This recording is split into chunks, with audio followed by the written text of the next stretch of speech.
Hi, இன்றைக்கி எங்கள் வீட்டில் என்ன சாப்பாடு பார்க்கலாமா? வாங்க பார்க்கலாம். காலையில் சாப்பிட முட்டை தோசை ஒன்று, சாதா தோசை ஒன்று போட்டு வச்சுருக்கேன். ஒரு குட்டி இன்னும் சாப்பிடல, இப்போ தான் சாப்பிட போகுது. அப்புறம் பாவக்காய் தொக்கு. பாவக்காய் குட்டி குட்டியாக கட் பண்ணி போட்டிருக்கேன். பாவக்காய் தெரிலன்னு சொல்லிடாதீங்க. இதோ பாவக்காய் தொக்கு.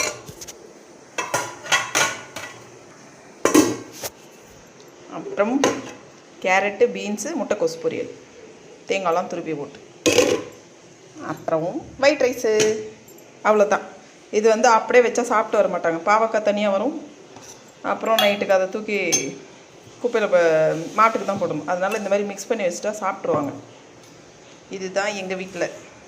தோசைக்கு சைட் டிஷ் இட்லி பொடி இருக்குது. இட்லி பொடி தொட்டு சாப்பிடுவாங்க. இதுதான் எங்கள் வீட்டில் இன்றைக்கி காலையிலேயே டிஃபன், லஞ்சு. உங்கள் வீட்டிலலாம் என்ன மறக்காமல் சொல்லுங்கள், கமெண்ட் பண்ணுங்கள். உங்கள் வீட்டிலலாம் என்ன சாப்பாடு சொல்லுங்கள். இது அவங்களுக்கு மிக்ஸ் பண்ணி கொடுத்த ரைஸ். இது கொஞ்சம் இருக்குது. இது நான் தான் தின்னணும். வீடு இப்படி தான் இருக்குது. அது சமைக்கிறப்பவே பாதி பாத்திரம் அப்படியே கழுவிக்கிட்டே சமைப்பேன். இன்னும் மீதி பாத்திரம் இப்படி இருக்குது. கேரட் சீவினது, டீ போட்டது, அப்புறம் தோசை மாவு பாத்திரம், க்ளீன் பண்ணணும் கிச்சன். இதெல்லாம் க்ளீன் பண்ணிட்டேன், கழுவிட்டேன். கழுவின பாத்திரம் அதெல்லாம் ஆறுனது எடுத்து வைக்கணும். உங்கள் வீடெல்லாம் இப்படி தான் இருக்குமா? காலையில் எங்கள் வீடு இப்படி தான் ரான கொடூரமாக இருக்கும்.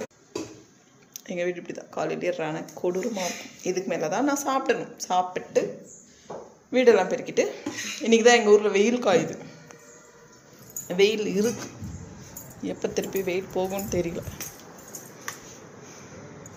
பாருங்கள், காமி. சூரியன் சுள்ளுன்னு அடிக்குதா? அதிசயமாக இன்றைக்கி வெயில் இருக்குது. இது எப்போ போய்டுன்னு தெரில. நேற்றெல்லாம் மழை வந்தது. கசகசான்னு இருக்குது. உங்கள் வீட்டிலலாம் என்ன சாப்பாடுன்னு மறக்காமல் கமெண்ட்ஸ் பண்ணுங்கள். எங்கள் வீட்டில் பாவக்காய் தொக்கு, கேரட் பீன்ஸ் பொரியல் சொல்லிட்டேன். மறக்காமல் சேனலை சப்போர்ட் பண்ணுங்கள், சப்ஸ்கிரைப் பண்ணுங்கள். இதே மாதிரி வீடியோஸ்லாம் பார்க்கணுன்னா மறக்காமல் சேனலை சப்ஸ்கிரைப் பண்ணணும். அந்த பெல் ஐக்கானையும் ப்ரெஸ் பண்ணணும். அப்போ அதை நான் போடுற வீடியோஸ்னால் உங்களுக்கு நோட்டிஃபிகேஷனாக வரும். ஓகே, நெக்ஸ்ட் வீடியோவில் பார்க்கலாம். பாய்.